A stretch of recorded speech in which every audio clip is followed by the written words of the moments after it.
مضل له ومن يضلله فلا هادي له ونشهد أن لا إله إلا الله وحده لا شريك له ونشهد أن محمدا عبده ورسوله أما بعد فأعوذ بالله من الشيطان الرجيم بسم الله الرحمن الرحيم قد أفلح المؤمنون الذين هم في صلاتهم خاشعون والذين هم عن اللغو معرضون والذين هم للزكاة فاعلون والذين هم لفروجهم حافظون وقال الله تبارك وتعالى قد أفلح من تزكى وذكر اسم ربه فصلى صدق الله العظيم. اور رحمان بابا نے فرمایا ہے نا کہ غیر مین دی فضل باندے انبار کی اور نباسی تکابی تبوتان والی.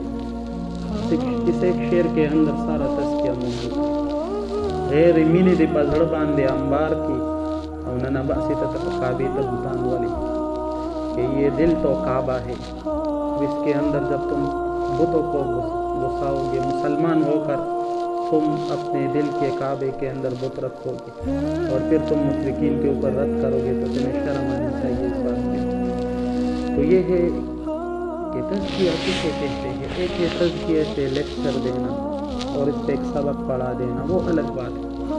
ایک ہے حقیقت میں ہماری اصلاح ہو جائے، ہمیں وہ طریقہ آ جائے کہ کس طرح اصلاح کرنی ہے. اسے تزکیہ، یہ تزکیہ کی حقیقت ہے. آسان الفاظ میں ہر اس قول، ہر اس فعل اور ہر اس خیال سے خود کو بچانا جس سے اللہ ناراض ہوتے ہیں، اسے تزکیہ کہتے ہیں. اب قول اور فعل یہ تو ہماری سمجھ میں آ جاتا ہے.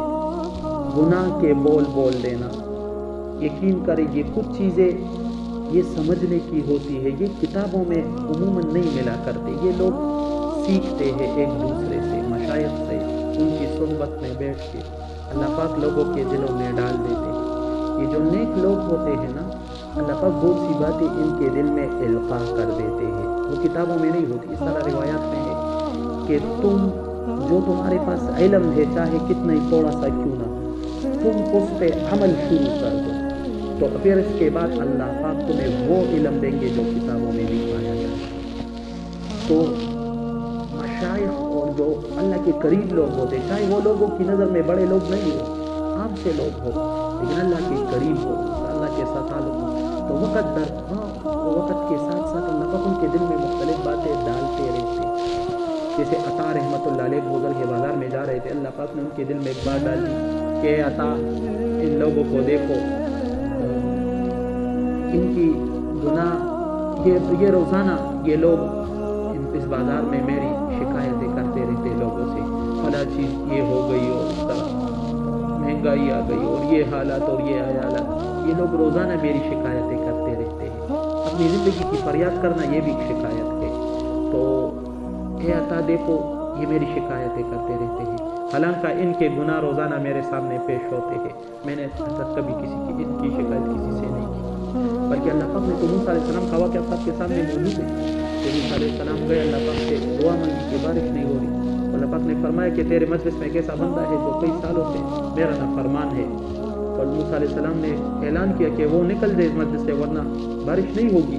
تب دل ہی دل میں دعا مانگنے لگا کہ یا اللہ آج تک تو نے پردہ ڈال رکھا تھا، تو ہی پردہ رکھا، یا اللہ تو معاف فرما دے. اب کوئی بندہ نکلا نہیں ہے، بارش شروع ہو گئی. تو موسیٰ علیہ السلام نے عرض کیا یا اللہ کوئی نکلا نہیں ہے، بارش شروع ہو گئی ہے کیسے؟ اللہ پاک نے فرمایا موسیٰ جس کی وجہ سے روکی تھی اس کی وجہ سے جاری فرمائی. تو یا اللہ ہمیں تو بتائے کہ آج تک میری نافرمانی کرتا رہا، میں نے کسی کو نہیں بتایا، تو اب جب میرا فرمان بردار بن گئے تو میں کیسے بتاؤں؟ اصل میں نا ہم نے اللہ کے تعلق کو محسوس نہیں کیا.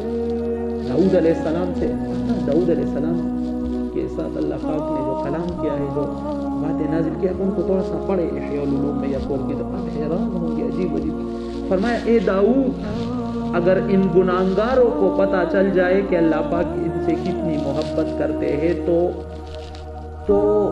اس کو سن کر ان کے جوڑ ایک دوسرے سے جدا ہو جائے. اللہ کی محبت کا یعنی اتنی ندامت ان کو ہوگی کہ اللہ ہم سے اتنی محبت کرتا ہے. فرمایا جب یہ گناہگاروں کے ساتھ اللہ اتنی محبت کرتے ہیں تو فرمان برداروں کے ساتھ اس کی محبت کرتے ہیں. تو اپنی بات کی طرف کہ اللہ پاک کبھی کبھی لوگ کے دلوں میں بات ڈال دیتے ہیں تو یہ باتیں سیکھنے کی ہوتی. تو ایک ہے قول وہ قول جو اللہ کو ناپسند ہے، زبان سے وہ باتیں کہنا، اور ایک ہے وہ عمل، اور ایک ہے خیال. تو اس طرف ہماری توجہ نہیں جاتی، کیونکہ عموماً ہماری کوشش یہ ہوتی ہے کہ اپنے ساتھیوں کے سامنے کھل کے بات کر لیتے ہیں یہ ساری باتیں. یہ کبھی عموماً اکثر ہم اس وجہ سے بھی اکثر گناہوں سے بچتے رہتے کہ لوگ کیا کہیں گے. اتنی پگڑی کے ساتھ، اتنی داڑھی کے ساتھ، ٹھیک ہے اگر کوئی روڈ پہ گزرتے وقت ہم اوورٹیک غلط کر لے اور لوگ بات کہے بھی تو ہم اس وجہ سے بھی اس کے ساتھ جھگڑا نہیں کرتے کہ لوگ کہیں گے دیکھو پگڑی والا جھگڑا کر رہا ہے. اور وہ عورتوں کے سامنے کرنا سے جھکا لیتے ہیں کہ لوگ کہیں گے پگڑی کے ساتھ عورتوں کو دیکھ رہا ہے، یا میرے ساتھی کیا کہیں گے. اس کے سامنے ہم کچھ گوئی نہیں کرتے، ان کے سامنے موبائل کا غلط استعمال نہیں کرتے. تو ایک طبقہ تو ایسا ہے جو لوگوں کی وجہ سے گناہوں سے بچا رہتا ہے، فعل سے بھی اور قول سے بھی. ایسی باتیں بھی نہیں کرتا لیکن یہ مولوی صاحب بھی ایسی باتیں کرتے ہیں، وہ درد کی بات ہے. لیکن ایک ہے اپنے خیال کی حفاظت کرنا. ایک بات تو ہم یاد رکھیے، ہمارا بہت بڑا نیک طبقہ اس چیز میں مبتلا ہے. یہ یاد رکھیے کہ ہمارے خیالات کو پاکیزہ نہیں. اس لیے فرمایا یہ بات مناسب بھی نہیں ہے لیکن مجبوری ہے کہ کچھ لوگ ایسے آئیں گے کہ وہ اپنی بیویوں کے ساتھ زنا کریں گے. جب وہ اپنی بیوی کے ساتھ بیٹھے ہوئے لیکن سوچیں گے کسی اور عورت کے بارے میں اور لگے ہوں گے اپنی بیوی کے ساتھ. تو اس وجہ سے خیالات کے گناہ میں ہم پھنس چکے ہیں، کیونکہ خیالات تو ہمارے دوست کو نہیں جان رہے ہوتے نا کہ ہمارے دل کے اندر کیا. اس لیے فرمایا تقویٰ کیا ہے، تقویٰ کیا ہے.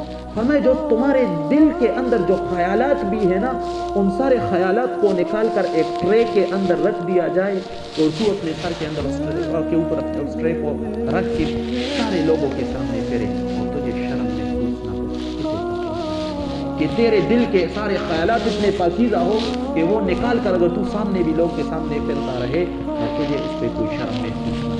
تو ہم کیا کر سکتے ہیں؟ خیالات اب نے دیکھا نہیں ہوتا کہ کبھی کبھی خیالات میں ہم کئی بد نظری ہو جاتی ہے تو تھوڑی سی ایک جھلک بد نظری ہو جاتی ہے اور پھر آرام سے آ کر وہاں سے قصہ سٹارٹ کر کے ہاتھ پکڑ کر کو مختلف جگہ پر لے جا کر سارا گناہ خیالات کے اندر ہی کر لیتے. اور یہ تو ایک نشہ ہے خیالات کے گناہ کرنے کا اور ایک عادت ہے. ایک بات جب پڑ جاتی ہے بڑی مشکل سے، تو اس لیے وقت پہ اس کا علاج کرنا چاہیے. ورنہ اگر اس گندے دل کے ساتھ کے سامنے سے تو لوگوں کے سامنے ہم نیک ہو اور اندر سے ہمارا دل ان خیالات سے گندا ہو اور اس کے ساتھ ہم اللہ کے سامنے پیش ہو تو اللہ پاک فرمائیں گے میرے بعد میں تم میرے لیے کیا لے کے آیا؟ تو سارے لوگوں کے لیے کرتا تھا. اس لیے اللہ پاک فرماتے اے میرے بندے، جب انسان تنہائی میں گناہ کرتا ہے تو اللہ پاک فرماتے اے میرے بندے تجھے سب سے حقیر رشتہ میرا نظر آیا کہ تو سب سے چھپ کر میرے سامنے گناہ کرتا ہے. اور میں نے پہلے بھی عرض کیا تھا کہ یہ بات بڑی عجیب ہے کہ یوسف علیہ السلام کو جب زلیخا نے گناہ کی دعوت دی تو زلیخا اس کمرے کے اندر بت پڑا تھا. زلیخا نے جا کر ایک کپڑا اس بت کے اوپر ڈال دیا تو یوسف علیہ السلام نے پوچھا یہ اس نے کہا کہ وہ چونکہ مشرکاتی بتوں کی بات کرتی کہ یہ بت یہ میرا خدا ہے اور مجھے اس سے شرم آتی ہے.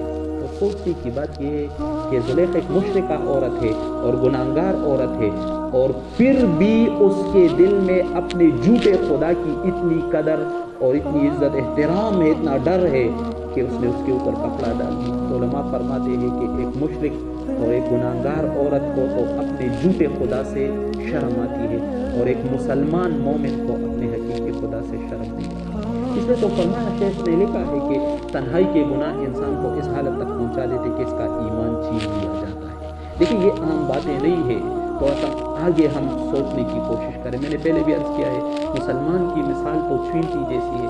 چینٹی جو ہے یہ جب کسی دیوار کے اوپر چڑھنا شروع کر دیتی تو جہاں پر رک جاتی ہے وہاں پر گر جاتی ہے. مسلمان رکے گا نہیں، وہ آگے جانے کی کوشش کرے گا. تو ہم تھوڑا سا آگے جائیں، نماز روزہ زکوٰۃ الحمدللہ ہماری زندگی میں آ گئے ہیں. اب اپنے خیالات پہ ہم سوچیں اگر ان خیالات کے ساتھ، کیونکہ قیامت کے دن تو الیوم نختم علی افواہہم وتکلمنا ایدیہم وتشہد ارجلہم بما کانوا یکسبون، جب سارے لوگوں کے سامنے بلا کر ہماری زبان پہ مہر لگا دی جائے گی اور ہمارے ہاتھ اور پاؤں کہیں گے اور لوگ دیکھ رہے ہوں گے کہ یہ تو بہت بڑا مولوی صاحب تھا، یہ تو بہت بڑا نیک انسان تھا، اور اس وقت ہمارے پاؤں کہنا شروع کر دیں گے یہ تو میرے ذریعے وہاں جایا کر، تم لوگ کے سامنے تو یہ بڑا نیک پھر، اور پھر ہمارا دماغ کہنے لگے کہ اس کے ذہن میں تو یہ خیالات تھے، یہ تو لوگوں کی ماں و بہنوں کو بھی نہیں چھوڑتا، اوہو پھر ہم کیا کریں؟ تو اس وجہ سے خیالات کے گناہ سے بچنا کیوں ضروری ہے؟ یہ بات میں نے یہاں سے کیوں شروع کی؟ کیونکہ ابتدا خیال سے ہوتی ہے۔ اب اسے کوئی یہ ثابت نہیں کر سکتا کہ شیطان نے اس کا ہاتھ پکڑ کر اسے مجبور کر کے کسی گناہ پہ لگایا ہوا۔ کتنی بڑی بات کہ آج تک ہم میں سے کسی کا ہاتھ بھی شیطان نے نہیں پکڑا ہے، اور پھر بھی ہم کہتے ہیں شیطان یہ اور شیطان وہ تو صرف دل میں خیال سے بدا طالب کام کو پکڑ لے۔ اب جی وہ صرف خیال ڈال دیتا ہے اور ہم آگے جانا شروع کر دیتے، اس پہ ہوم ورک شروع کر دیتے، آگے بڑا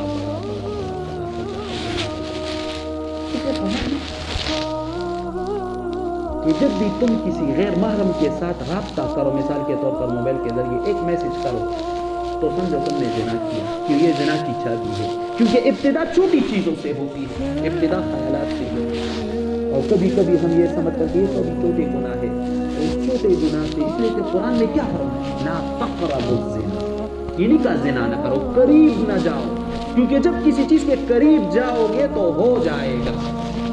تم یوٹیوب پہ بیانات سرچ کرتے کرتے کرتے کوئی اور چیز آ جائے گی سامنے، اور پھر مبتلا ہو جاؤ گے تنہائی میں۔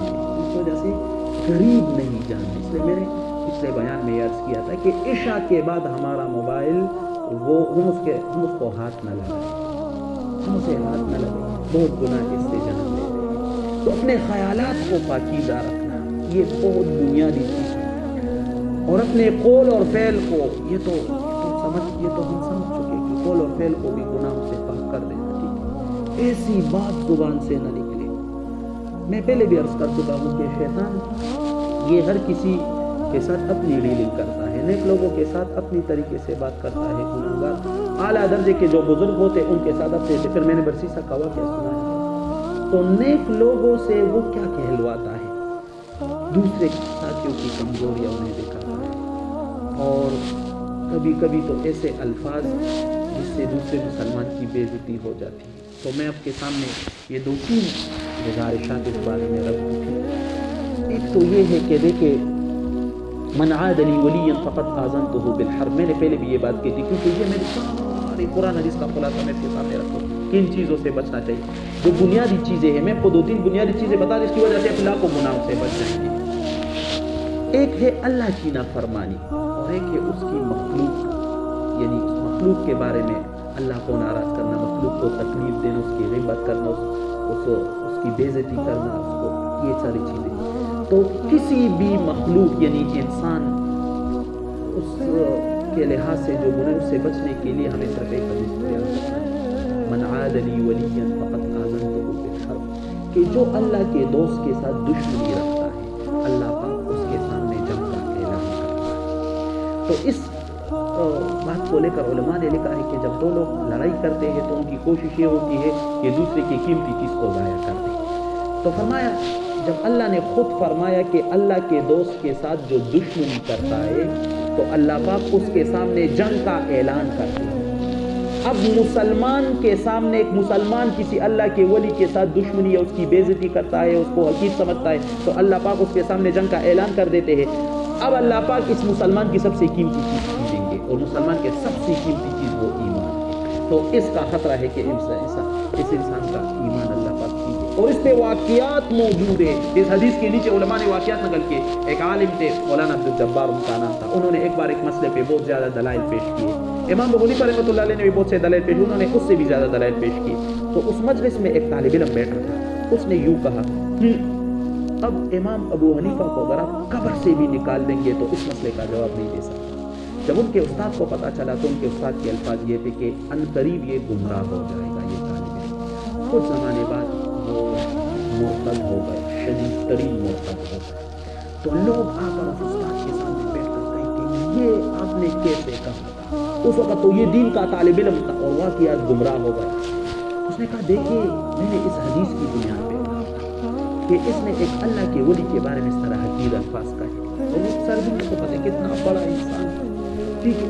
تو مجھے پتا تھا کہ اللہ پاک کے ولی کے سامنے جب اس کے بارے میں کوئی لوگ اس طرح بات کر لیتے ہیں اس طرح، تو اللہ پاک جنگ کا اعلان کرتے ہیں، اور جب جنگ اللہ پاک ایمان چھین لیتے ہیں اکثر اگر توبہ نہ کرے تو اس حدیث کی بنیاد۔ تو اگر یہ حدیث ہمارے سامنے ہوگی کہ کسی بھی اللہ کے ولی کو حقیر سمجھنا، اس کی بے عزتی کرنا، اس کی غیبت کرنا ہمیں نقصان پہنچا سکتا ہے، تو اس کے بعد ہم دنیا میں کسی بھی انسان کی نہ غیبت کریں گے، نہ اس کو حقیر کر دیں گے، نہ اس کی بے عزتی، نہ اس کا حق کھائیں گے۔ اب آپ کہو گے کہ حدیث میں تو ولی کی بات آئی ہے، ہر انسان کی بات تو نہیں، تو آپ کے پاس کیا پیمانہ ہے کہ کون اللہ کا ولی ہے اور کون اللہ کا ولی نہیں ہے؟ بہلول کو لوگ پاگل سمجھتے تھے، حالانکہ وہ اللہ کا ولی تھا۔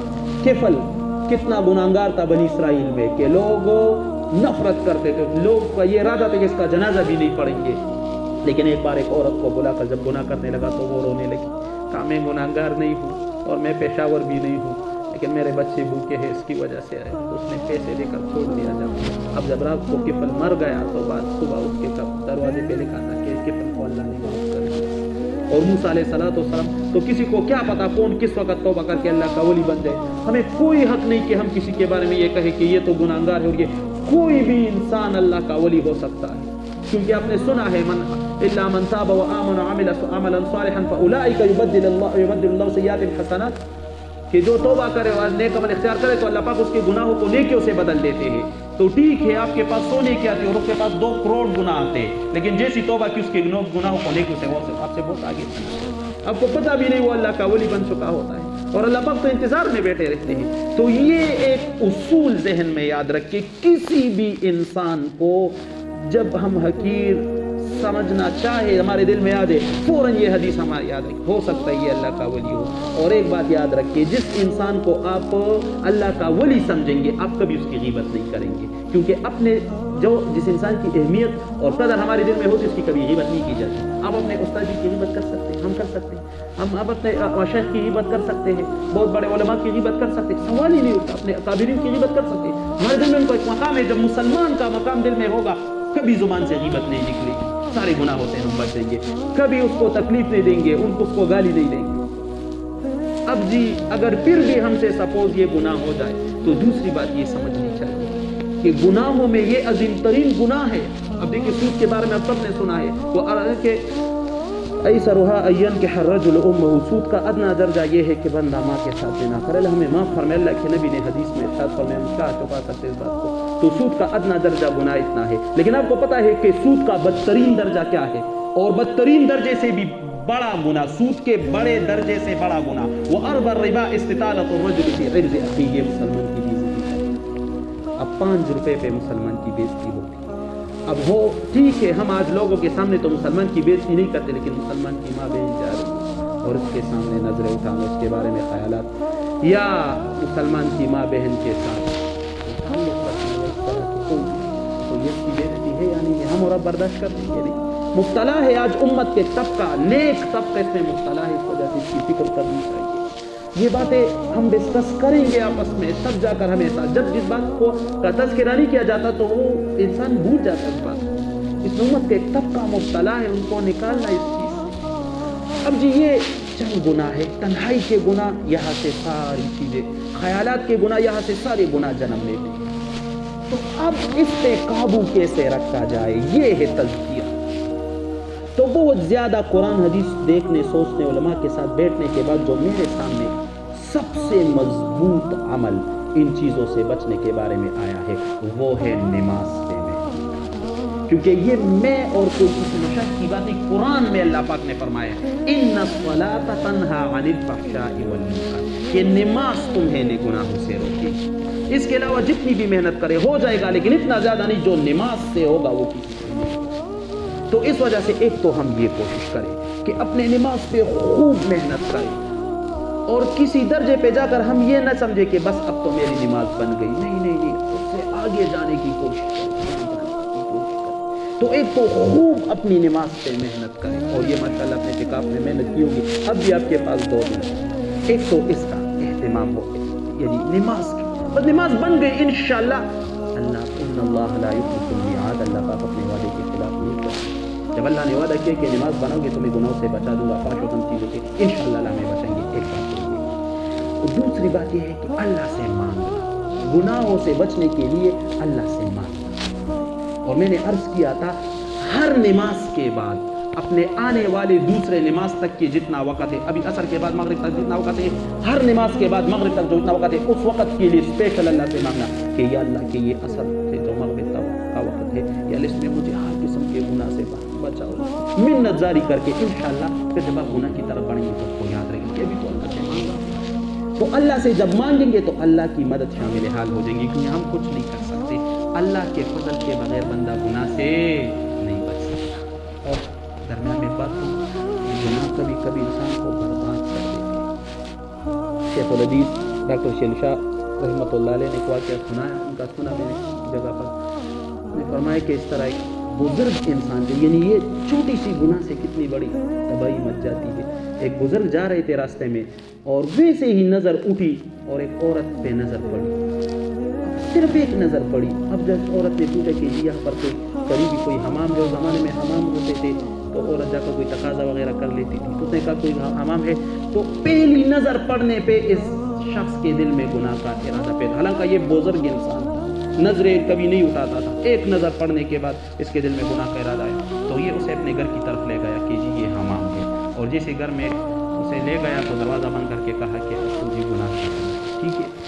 تو عورت وہ عقلمند تھی، اس نے کہا ایسے تو کوئی مزہ نہیں آئے گا، کچھ کھانے پینے کا کوئی شغل میلہ ہو جائے، کوئی شراب ہو جائے، پھر مزہ بازار سے ہو کر آتا ہوں، جب یہ بازار سے ہو کر آ گیا تو وہ عورت بات ہوئی۔ اب جب یہ گھر میں آ کر اس نے ادھر ادھر دیکھا اور کوئی نظر نہ آیا تو تڑپ تڑپ کر گیا کہ یہ کیا ہوا، یہ چاہت تھی گناہ کی۔ اس دوران اس کے گھر والے کہیں گئے تھے تو بیوی بچے بھی تھے اس کے، وہ جب آئے اس کو اس حالت میں دیکھا اور یہ کہہ رہا تھا کہ کہا گئے اس طرح کے الفاظ کہ وہ کہا گئی وہ عورت، اور کہا گئی اور مجھے اکیلے کو، اور یہ تڑپ تڑپ کر کے اس حالت میں سے صرف ایک بار غلط نظر استعمال کر، اتنا بڑا نظر۔ ایک شخص کے بارے میں آتا ہے کہ حافظ قرآن تھا اور بڑی عمر کے بعد کچھ زمانے کے بعد یکدم وہ قرآن بھول گیا، پھر غالباً کسی نے خواب میں دیکھا یا کسی الہام ہوا اسے کہ فلاں کئی سال 35 سال کے کتنے سال پہلے تو نے ایک بار بدنظری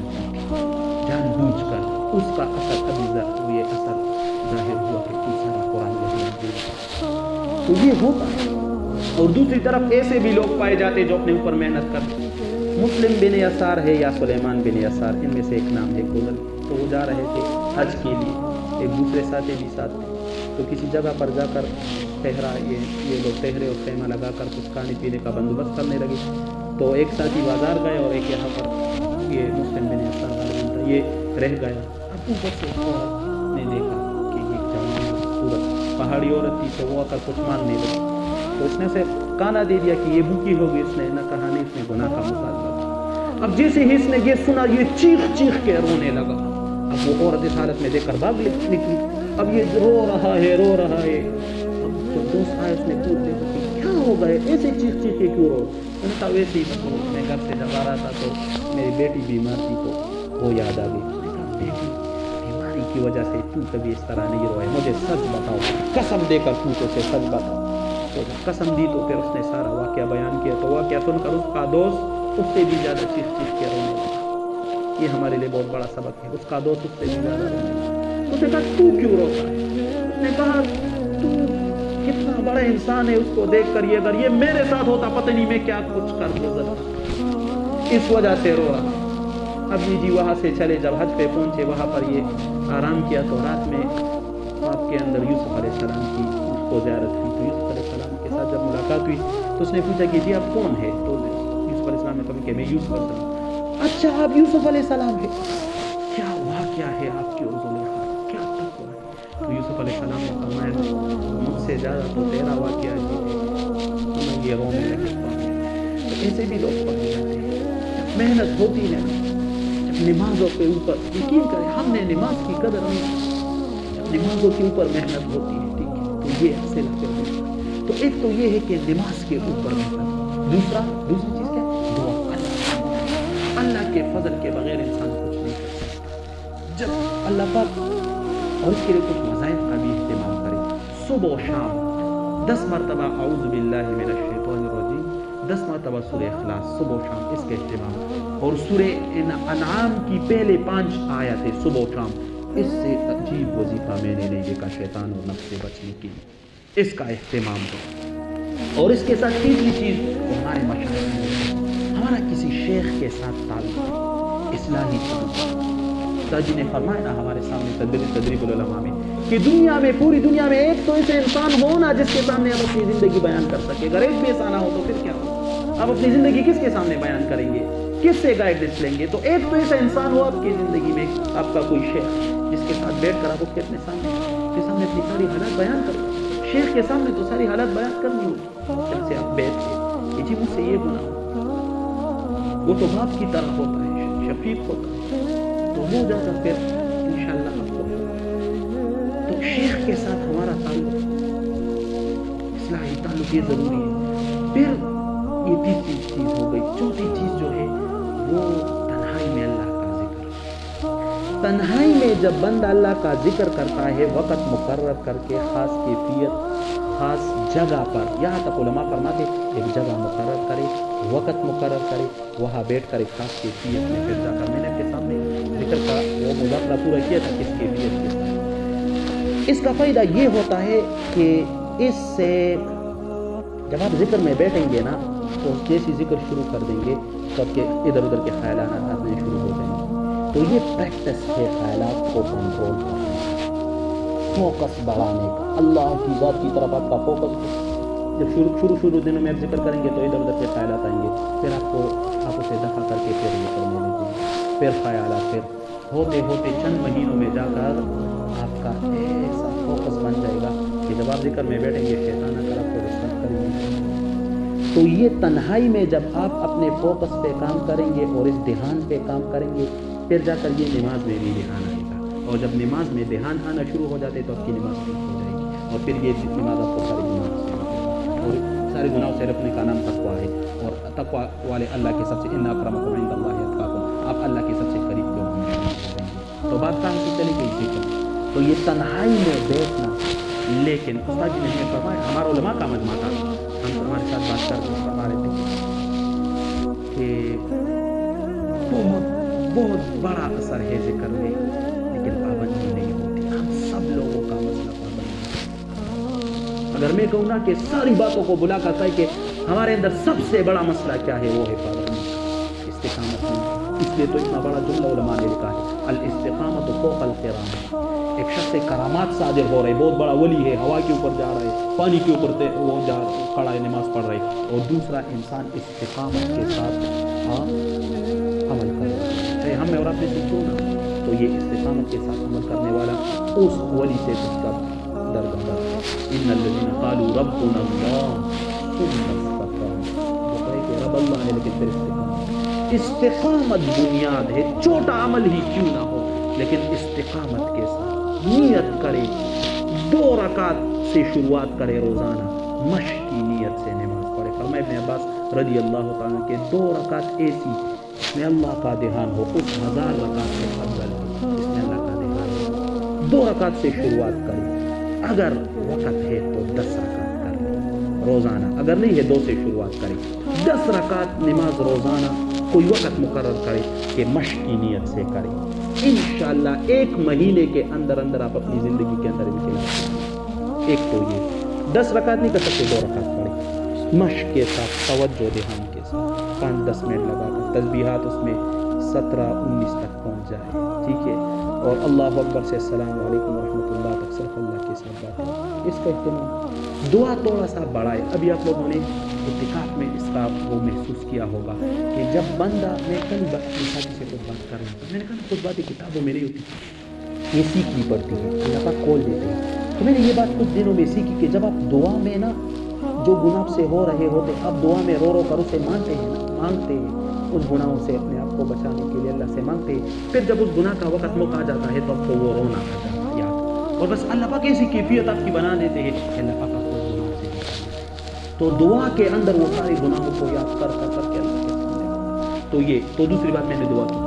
تیسری بات جو میں نے ذکر کی تو اس میں ہم استقامت اختیار کریں۔ بے شک اگر ہم زیادہ لمبا ذکر نہیں کر سکتے، ابتدائی طالب علم ہیں ہم، تو کوئی بات نہیں، 100 نہیں کر سکتے، 33 بار سے شروع کریں، 33 بار تیسرا کلمہ، 33 بار درود شریف، 33 بار استغفار، لیکن کیفیت کے ساتھ ہو جو میں نے کیفیت آپ کے سامنے بیان کی کہ جب ایسی کیفیت ہو کہ آپ محسوس کریں کہ میں اللہ کو دیکھ رہا ہوں، اللہ پاک مجھے دیکھ رہا ہے، تو انشاءاللہ اگر ذکر کی استقامت ہوگی تو آرام آرام سے اللہ کے ساتھ تعلق بڑھتا جائے گا۔ ایک وقت ایسا آ جائے گا کہ پھر آپ کو محسوس ہوگا کہ اللہ پاک آپ کے دل میں بات ڈال، اللہ پاک آپ کو آواز دے رہے ہیں، کان نہیں سنیں گے، خدا کی قسم آپ کا دل سنے گا کہ جب آپ گناہ کے قریب جائیں گے اللہ پاک کہیں گے یہ کیا کر رہے ہو، تم میرے سامنے بیٹھ کر مجھ سے اتنی لمبی باتیں کرتے ہو اور تم مجنون کو نہیں دیکھتے۔ حضرت شیخ رحمۃ اللہ علیہ نے اس کے اشعار نقل کیے ہیں، امر علی الدیار دیار لیلا اقبل ذا الجدار وذا الجدار وما حب الدیار شعفن قلبی ولكن حب من سكن الدیار، کہ یہ مجنون جو ہے یہ پھر یہ عبد الملک بن مروان اور ان کے زمانے کا تھا، قیس بن ملوک غالباً اس کا نام تھا۔ یہ واقعہ سچ ہے، بعد میں لوگوں نے اور قصے بنائے ہیں لیکن یہ واقعہ سچ ہے۔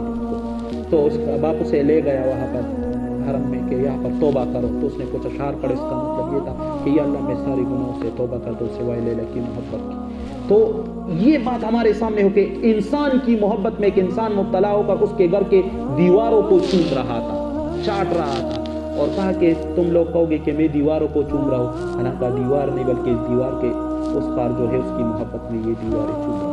تو جس سے محبت ہوتی ہے نا تو اس کے دیواروں کو بھی لوگ چومتے ہیں اور اس طرح، اور ہم نبی کی محبت کا دعویٰ کر کے اور نبی جیسا شکل بھی نہیں بنا سکتے ہو۔ تو جو اللہ کی محبت کا دعویٰ کرتا ہے تو پھر اس کی کیفیت کیا ہوتی ہے؟ تو اللہ کی محبت سے لگی ہوئی ہر بات کا وہ اتنا زیادہ خیال رکھتا ہے۔ تو ہمیں جب آپ ذکر کو وقت دیں گے اور استقامت کے ساتھ کم از کم 2-3 مہینے اس طرح استقامت کے ساتھ، چاہے کیفیت ہو یا نہ ہو۔ استاد جی نے ہمیں فرمایا ابھی تدریب العلماء واقعہ سنیں کہ اللہ کا ذکر، منظور رحمۃ اللہ علیہ کا قول نقل کر کے فرمایا کہ اللہ کا ذکر چاہے کتنی بے توجہ کے ساتھ کیوں نہ ہو اس کا اثر دل پہ ضرور ہے۔ درمیان میں ایک اور بات کر دوں جو خاص کر ہمارا نیک طبقہ جو ہے اور جو تھوڑا سا آگے جا چکا ہے ان کا مسئلہ، جو سب سے بڑا آج کل مسئلہ ہے وہ یہ ہے کہ جب ہمارا جی چاہتا ہے تو خوب مزے کے ساتھ، جب جی نہیں چاہتا تو اسے کونے میں بیٹھے لوگوں کو تو نہیں پتا لیکن جی نہیں چاہتا۔ تو استاد جی نے فرمایا کہ علماء کا اجماع ہے اس بات پہ، یہ کان کھول کے ہم سنیں کہ جب آپ کا جی نہیں چاہتا، قبض کی حالت جو ہوتی، دل نہیں چاہتا عبادت کرنے کو، اور ایک بست کی حالت ہوتی، دل چاہ رہا ہے بس خوب نمازیں پڑھ رہے ہیں، تو فرمایا قبض کی حالت میں کہ جب دل نہیں چاہ رہا ہوتا اس وقت کی عبادت، اس وقت کی عبادت سے کئی درجے اعلیٰ کی عبادت ہے جس وقت آپ کا جی چاہ رہا ہے۔ جب جی نہیں چاہ رہا ہو یہ موقع ہوتا ہے، اس میں اخلاص ہوتا ہے کہ یا اللہ دل نہیں چاہ رہا پھر بھی میں کروں۔ فرمایا جب جی چاہ رہا ہے یہ تو اللہ کے لیے بھی آپ کر رہے ہیں لیکن زیادہ تو اپنے دل کی خوشی کے لیے بھی کر رہے ہیں، لیکن جب جی نہیں چاہتا اور آپ عبادت کر رہی ہے تو یہ خاص اللہ کی رضا کے لیے کر رہے ہیں۔ اس لیے مفتی تقی عثمانی صاحب نے بھی یہ لکھا ہے کہ ایک شخص، ٹھیک ہے، کہ فرمایا انہوں نے بھی یہ بات لکھی ہے کہ جب آپ کا یعنی جی نہ چاہ رہا، بلکہ انہوں نے یہاں تک واقعات بھی لکھے ہیں کہ دیکھیں ایک شخص ہے وہ ریٹائر آفیسر ہے، مسجد میں بیٹھ وقت پہ آ کر وقت پہ نماز پڑھ کے 5-6 رکوع تلاوت کر کے ذکر کر کے آرام سے نماز پڑھ، اور ایک شخص ہے جس کی مجبوری ہے اور بڑی بار ٹیلا لگایا ہوا ہے، سبزی بیچ رہا ہے اور جلدی سے باغ تک فرض نماز آ کر پڑھ کر پھر بعد لیتا ہے، میں اس کا درد اس سے کیوں چاہتا ہے؟ تو کہنے کا مطلب یہ ہے کہ جب جی نہ چاہ رہا ہو، حالات نہ ہو اور آپ کی مجبوریاں ہو، اس میں آپ کوئی عمل کر رہے ہوتے ہیں تو اس کا درجہ بہت بڑا ہوتا ہے۔ ہمارے ساتھیوں میں سے بہت سے پہلے اس ساتھی گزرے، ان نے کارگزاری سنی تھی کہ وہ شب جمعہ جایا کرتے تھے تو ان کو چھٹی نہیں ملا کرتی تھی، تو بڑی مشکل سے تکلیفیں اور بے عزتی برداشت کر کے وہ شب جمعے پہ جاتے تھے۔ پھر آخر میں اس نے وہ نوکری چھوڑ دی کہ بس نہیں کرتی۔ اب جی جب شب جمعے پہ کوئی مسئلہ نہیں ہے تو پھر جا کر بزرگ کے سامنے بات رکھی کہ اس سے پہلے میں ہر شب جمعہ نبی صلی اللہ علیہ وسلم کی زیارت کیا کرتا، مجھے وہ زیارت نہیں ہوتی۔ پھر بزرگ نے فرمایا اس سے پہلے تو قربانی کے ساتھ آتا، بے عزتی برداشت کر کے کبھی ایک کبھی دوسرے مسائل میں سے نکل کر، تو حالات میں سے نکل کر اعمال کی پابندی کرنا، دل نہ چاہ رہا ہو پھر بھی اعمال کی پابندی کرنا، یہ اللہ کو مطلوب ہونا، اور اس کا فائدہ پھر یہ ہوگا کہ آپ مسلسل عمل کرتے جائیں۔ 11-12 سال پہلے کی بات ہے، میں اولا کے درجے کے طالب علم تھا، اس کی چھٹیوں میں ہم چلے میں گئے تھے تو تجویز کا ایک شاگرد تھا تو قربانی والا تھا، وہ کسی صحابی علاقے کا تھا، وہ خود بھی عالم تو ان کی اہلیہ بھی عالم، ان کی تشکیل کر دی گئی تھی پنجاب کے ایک علاقے میں، اور وہاں پر وہ دین کی محنت کر رہا تھا اور اس علاقے عجیب سا علاقہ، تو جی میں نے ان کے ساتھ یہ بات ڈسکس کی. میں نے کہا جی میں نے سر اشارہ کر کے میں نے کہا کیفیات نہیں بنتی, بہت کوشش کر رہے لیکن وہ استقامت, وہ کیفیات تھوڑے سے وقت کے لیے آ جاتی پھر ختم ہو جاتی ہے. یہ ہم سب کا مسئلہ ہے. تو پھر اس نے مجھ سے کہا کہ میں نے تجریب صاحب کے سامنے یہ بات رکھی تھی کہ جی کیفیات نہیں بنتی. تو انہوں نے ہمیں فرمایا کہ لگے رہو, عمل کرتے رہو, کیفیات ہو یا نہ ہو, عمل استقامت کے ساتھ کرتے رہو. ایک دن انشاءاللہ ایسا وقت آئے گا کہ کیفیات کو دوام مل جائے گا, پھر آپ کی کیفیات نہیں ہوگی. ایک بات یاد رکھیں, ہمارے ایک دوست تھے, ان سے ہم نے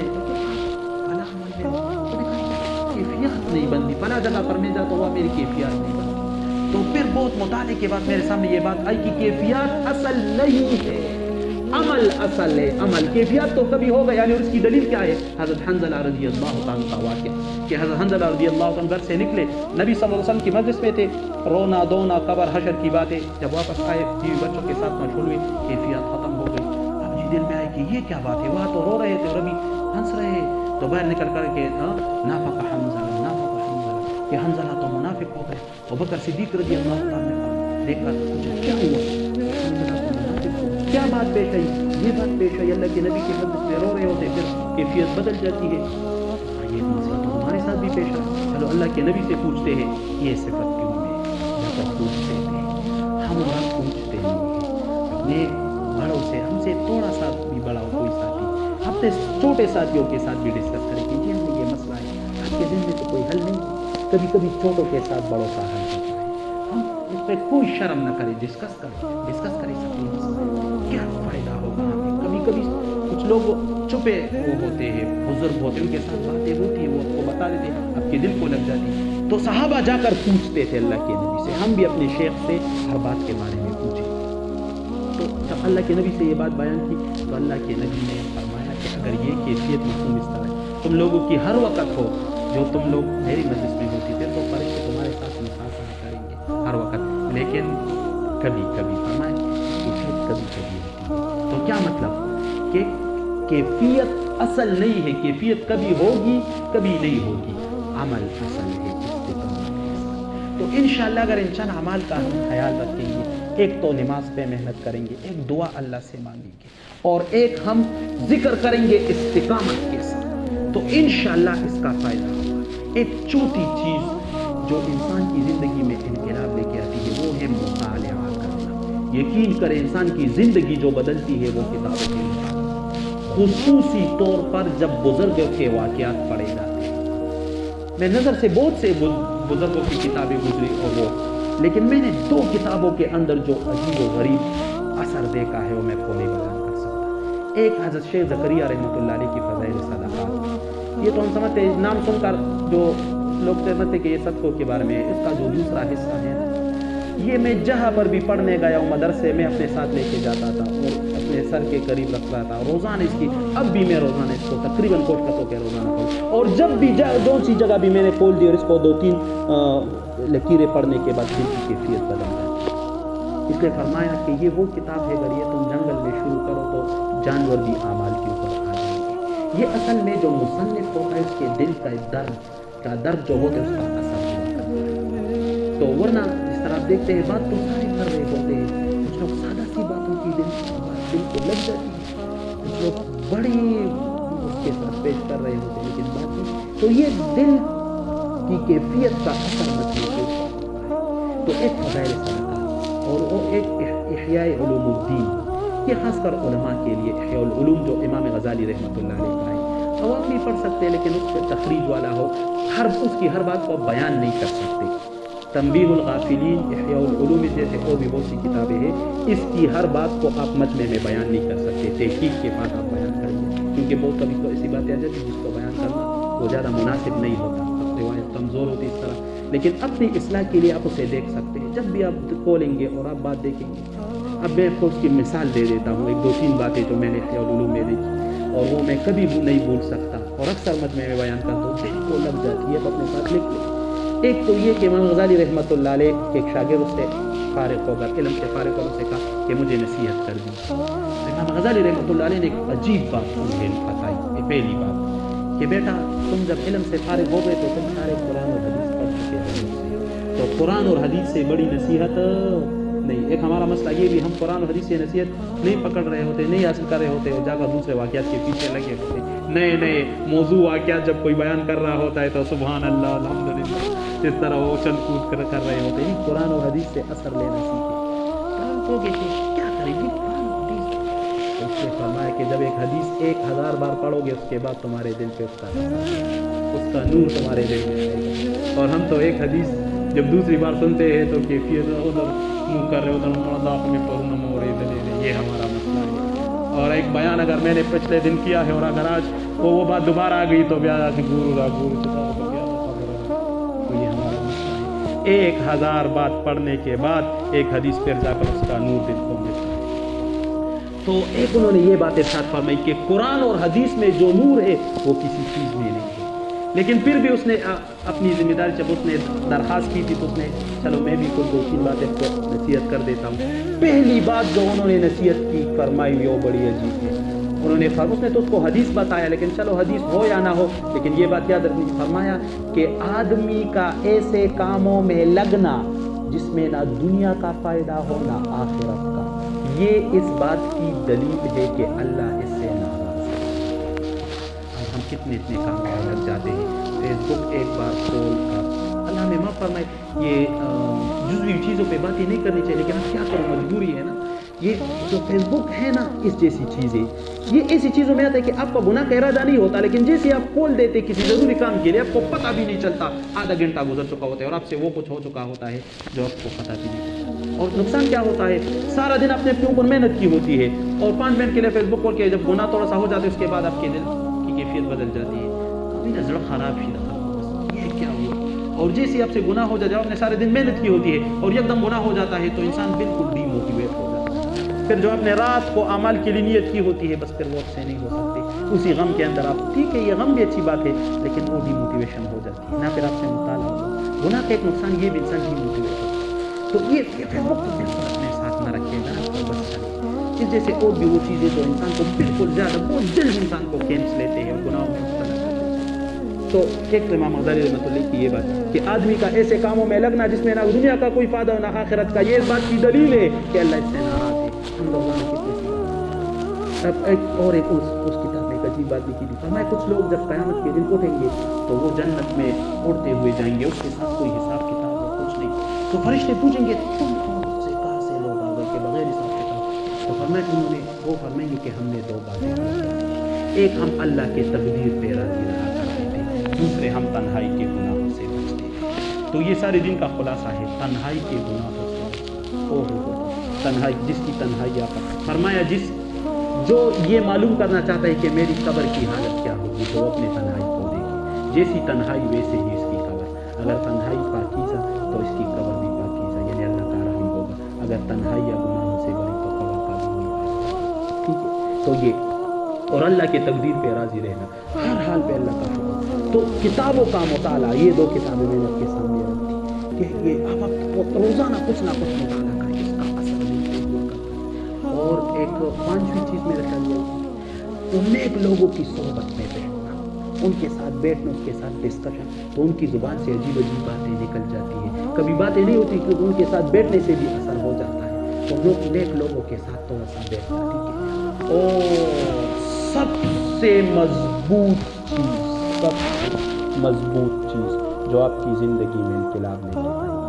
اب میں نے آپ کے سامنے بیان کی نا, اس طرح 1 لاکھ بیانات آپ سن لیں, آپ کے اوپر اتنا اثر نہیں ہوگا. آپ 5 منٹ جا کر کسی سے اللہ کی عظمت کسی کے سامنے بیان کریں. اس کے بعد جو آپ کی کیفیت بنے گی وہ آپ 1 لاکھ بیانات سے نہیں بنے, جب تک کہ آپ اپنی زبان سے اللہ کی عظمت بیان نہیں کریں. اور ہم آج کل یہ کام نہیں کریں, ورنہ ٹرائی کریں. ایک دن آپ ٹرائی کریں, آپ 2 بندوں سے اللہ کی عظمت, سب سے بڑی کون سی, اللہ کی عظمت بیان کریں.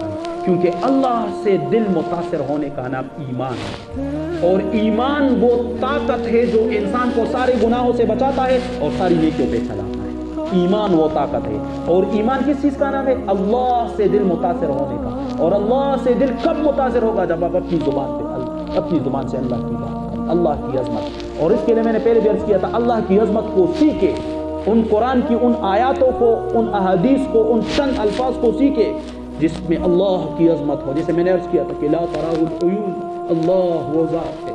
یہ اصل میں ایک صحابی دعا مانگتے ہوئے یہ الفاظ کہہ رہے تھے کہ یا من لا تراہ العیون، وہ اللہ جسے آنکھیں دیکھ نہیں سکتی. لا تخالطہ الظنون، وہ اللہ جس تک خیالات پہنچ نہیں سکتے. لا یصفہ الواصفون، وہ اللہ کہ صفت بیان کرنے والے اس کی صفت بیان کر نہیں سکتے. لا تغیرہ الحوادث، اللہ وہ اللہ جس پہ زمین آسمان کے حادثات کوئی اثر انداز ہو نہیں سکتے. لا یخشى الدوائر، وہ اللہ جو کسی سے ڈرتا نہیں. لا يعلم مساقیل الجبال، وہ اللہ جس سے پہاڑوں کے وزنوں کا پتہ ہے. ومکائیل البحار، وہ اللہ جسے سمندر کی گہرائی کا پتہ ہے. وعدد قطر الامطار، وہ اللہ جسے آسمان سے گرنے والے قطروں کی تعداد کا پتہ ہے. وعدد ما اظلم علیہ اللیل واشرق علیہ النہار، جس چیز پہ دن چھا جائے رات چھا جائے اس ہر چیز کا تجھے پتہ ہے. وہ اللہ لو انما فی الارض، آج تو ایک ایکٹیویٹی کرے، آدھا گھنٹہ وقت نکال کر اس آیات کو سوچنا شروع کر دے. سوچے سوچے سوچے، میں کئی بار اس پہ پریکٹس کر چکا ہوں. دو گھنٹے میرے گزر گئے اس آیات کو سوچتے اور میں سے مزے لے رہا تھا. ایک اس آیات کو لو انما، یہ چیز اگر آپ سیکھ گئے نا، ایک آیات کو سوچ سوچ سوچ پڑھ پڑھ کر اس سے مزے لینا، یہ زندگی کی ایک نئی زندگی ہوتی ہے، ایک نیا رخ ہوتا ہے. آپ کی زندگی میں ایک عجیب سا مزہ شروع ہو جائے گا.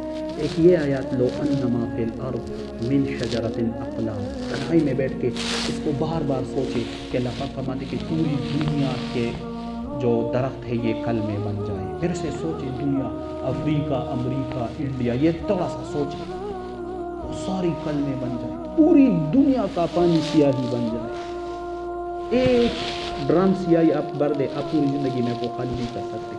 اور پوری دنیا کے ساتھ وہ سمندر سیاہی بن جائے اور تمام مخلوق، انبیاء، فرشتے، جبرائیل، میکائیل، اسرائیل اور سارے امام محدثین اور یہ سب جنہوں نے لاکھوں کتابیں لکھی، وہ سب جمع ہو کر اللہ کی عظمت کو لکھنا شروع کر دیں کہ اللہ وہ ذات ہے، اللہ وہ ذات، اللہ کی عظمت، قدرت، شان. ایک دن یہ ساری سیاہی ختم ہو جائے گی، کروڑوں کروڑوں سال بعد ختم ہوگی نا. پھر ان کو بھر دیا جائے گا، ان سارے سمندروں کو. پھر لکھتے لکھتے لکھتے ختم ہو جائے گی، پھر بھر دیا جائے گا، پھر ختم. من بعده 7 اشہر، علماء فرماتے ہیں یہ تو مثال دیا ہے 7 مرتبہ. اگر 7 کروڑ مرتبہ بھی بھر کر یہ خالی کر دیے جائے، اب ما نفدت کلمات اللہ، اللہ کی عظمت کے بول ختم نہیں ہوگا. اتنی بڑی ذات. اس آیات کو تنہائی میں سوچے، بار بار آپ کے دل پہ اثر ہو. ایک اس جملے کو، اور شاپ عاشق اس جملے کو جانتے ہیں، فَاذْكُرُونِي أَذْكُرْكُمْ.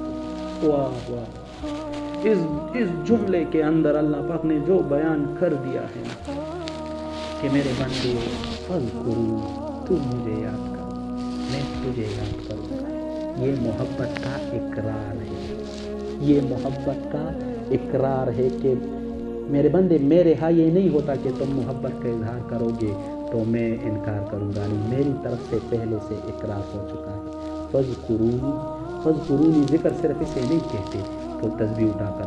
یہ جو لفظ ذکر ہے نا، اس میں بہت بڑا فلسفہ ہے. فَاذْكُرُونِی، ذکر یوں سمجھے، جب آپ کو کسی سے محبت ہو جاتی ہے نا اور آپ اپنے دوستوں کے سامنے، دل پہ ایک کیفیت ہوتی، دوستوں کے سامنے آ کر اسے بیان کرنا شروع کر دیتے ہو. پپا جڑا ہمارے دوست ہوتے تھے تو ہم مسجد میں نماز پڑھ کے باہر نکل کر بیٹھ جاتے تھے. بچے تو اس وقت 8-9 میں پڑھتے تھے تو نہر کے کنارے اور ٹپے بمویلے، تو ہمارے ایک دوست ٹپے پڑھتے پڑھتے رونا شروع کر دیتا تھا، چھوٹی عمر کا تھا. تو جب ایک انسان کی محبت میں بندہ، اور میں نے خود دیکھا ہے ایسے لوگوں کو کہ امام کے پیچھے تحیات میں بیٹھے تھے، تحیات میں، اور امام کے پیچھے نماز میں اور تحیات میں یوں جا کر سوچتے سوچتے اس طرح کا عشق میں مبتلا ہے. تو بتائیں ایک انسان کی محبت میں یہ ہوتا ہے، تو اللہ کی محبت. اس لیے کبھی کبھی میں گلا کرتا ہوں اپنے آپ سے بھی، اپنے دوستوں سے کہ اللہ پاک اگر ہم سے پوچھے کہ انسان کی محبت میں نے اپنے ایسے لوگوں کو بھی دیکھا ہے 6 مہینے انسان کی محبت میں روتے تھے، ایک دن قضا نہیں کرتے تھے، چیخ چیخ کے روتے تھے، ہم دیکھ رہے ہوتے تھے انسان کی محبت. تو اگر اللہ ہم سے پوچھے کہ لوگ انسان کی محبت میں سے روتے تھے، کبھی تم میری محبت میں سا روئے ہو یا نہیں ہو؟ ایک تو ہے اللہ کے خوف سے رونا، ایک ہے کبھی کبھی اللہ کی محبت میں ڈوب کے یوں سوچے، یوں بیٹھے ہوئے ہو، آنکھوں سے آنکھوں شروع ہو جائے اور اللہ یعنی کمی محسوس کرے کہ یا اللہ تو کیوں مجھ سے بات نہیں کر رہا، اور اللہ کو یاد کرے، یقین کرے محنت کی ضرورت ہے. مجھے آج بھی یاد ہے، مناسب نہیں ہے یہ بات کہنا، میں کلاس 7 میں پڑھتا تھا اور ہم دودھ لے کے جایا کرتے تھے حیات آباد، بین سے پالتے تھے، اور اتنی کم عمر میں سائیکل پہ دودھ لے کے جایا کرتا تھا اور وہاں سے حیات آباد سے پھول توڑ کر خدا کی قسم لا کر رکھ دیتا تھا، یا اللہ دا میں تالا روڑے دا برانا قبلے کو، اور گھر سے سائیکل پہ بیٹھ کر جہاں تک جاتا تھا دودھ بیچنے، وہاں سارے راستے پہ میں اللہ کے ساتھ باتیں کرتا تھا. ایک وقت تھا نا، تو جب اتنی کم عمر میں جب ہم نے کچھ دیکھا بھی نہیں تھا، جب کیفیت بن سکتی ہے تو آج کیوں نہیں بن سکتی؟ بن سکتی ہے. ہم اللہ سے امید رکھ کے کوشش شروع کریں. ایک بات یاد رکھے، جب بھی بندہ نیک عمل کی کوشش کرتا ہے کسی نیک چیز کو پانے کے لیے، اللہ ضرور بضرور اسے دیتے ہیں، بس تھوڑی سی کوشش ضرور. اللہ ہم سب کو ونشهد ان لا اله الا انت نستغفرك ونتوب اليك. اللهم اهدنا واهد بنا واجعلنا سببا. اے اللہ اپنی محبت نصیب فرما، اپنا تعلق نصیب فرما. یا اللہ ہم ریاکار ہیں، تجھے پتہ ہے. یا اللہ تو ہمیں اخلاص سے یا اللہ تجھے پتہ ہے آج تک ہم نے اپنی زندگی تیری محبت سے خالی نہیں کر. یا اللہ تیری محبت کے بغیر زندگی یہ بھی کوئی زندگی ہے. یا اللہ یہ آج تک ہم جرم عظیم کر چکے ہیں، یہ معاف فرما.